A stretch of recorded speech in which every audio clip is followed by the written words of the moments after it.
क्या आपने कभी सोचा कि सब कुछ कैसे शुरू हुआ? सितारों के जगमगाने से पहले, जमीन के वजूद में आने से पहले, वक्त के आगाज से भी पहले क्या था?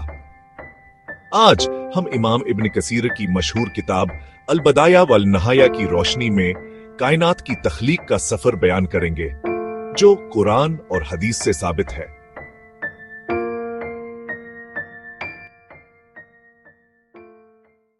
अस्सलाम वालेकुम वरहमतुल्लाह वबरकातुहू।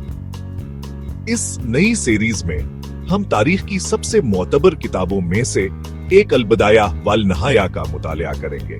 इस किताब में कायनात की इब्तिदा से लेकर क़यामत और आखिरत तक के वाक़यात बयान किए गए हैं, और सबसे पहला मौजू है कायनात की तख्लीक।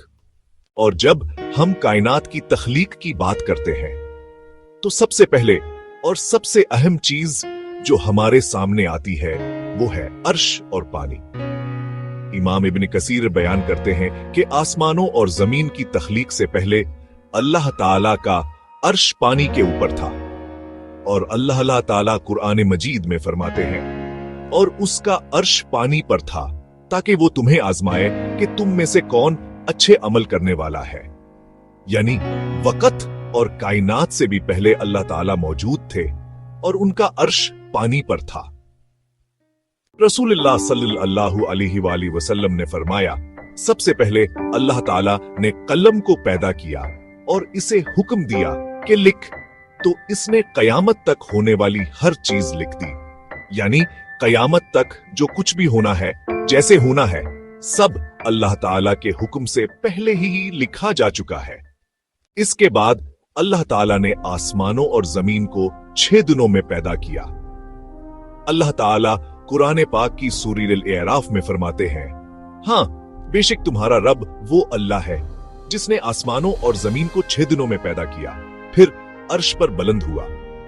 रवायात में आता है कि सबसे पहले जमीन, पहाड़, दरिया और पौधे तख्लीक किए गए, फिर आसमान को बुलंद किया गया और उसे सितारों और सयारों से मजीन किया गया। हाँ, नबी करीम सल्लल्लाहु अलैहि वसल्लम ने फरमाया कि फरिश्ते नूर से पैदा किए गए, और कुरान मजीद की सूरह अल-रहमान में आता है, और उसने जन्नात को आग की लिफ्ट से पैदा किया। यानी इंसान की तख्लीक से पहले जन्नात को पैदा किया गया था और वो जमीन पर आबाद थे। जब कायनात मुकम्मल हो गई तो अल्लाह ताला ने हजरत आदम अलैहिस्सलाम को पैदा फरमाया, जो इंसानियत के वालिद हैं। ये वाकया इंशाअल्लाह हमारी अगली किस्त में तफसील से बयान किया जाएगा, लिहाजा बराह करम सब्सक्राइब कीजिए। यह कहानी सिर्फ तारीख नहीं बल्कि एक सबक है। अल्लाह ताला कुरान में फरमाता है कि आसमान और जमीन की तख्लीक अक्ल वालों के लिए निशानी है। कायनात हमें याद दिलाती है कि अल्लाह हर चीज पर कादिर है, और हमें अपनी जिंदगी का असल मकसद पहचानना चाहिए। और वह मकसद क्या है? अगर हम गौर करें तो 1,24,000 मरतबा अल्लाह ताला ने इस जमीन पर इस पैगाम को दोहराया, असूकत को दोहराया, इन हकायक को दोहराया, और अपना मकसद वाज़ह क्या है, मैंने इंसान को किस वजह से पैदा किया। 1,24,000 अनबिया अलैहिस्सलाम इस दुनिया में आए, इस मीन पर अपना वक्त गुजारा, और सबने ये पैगाम दिया, कहा असल मकसद ही है, यही असल जिंदगी है, और यही हमारी तख्लीक की वजह है।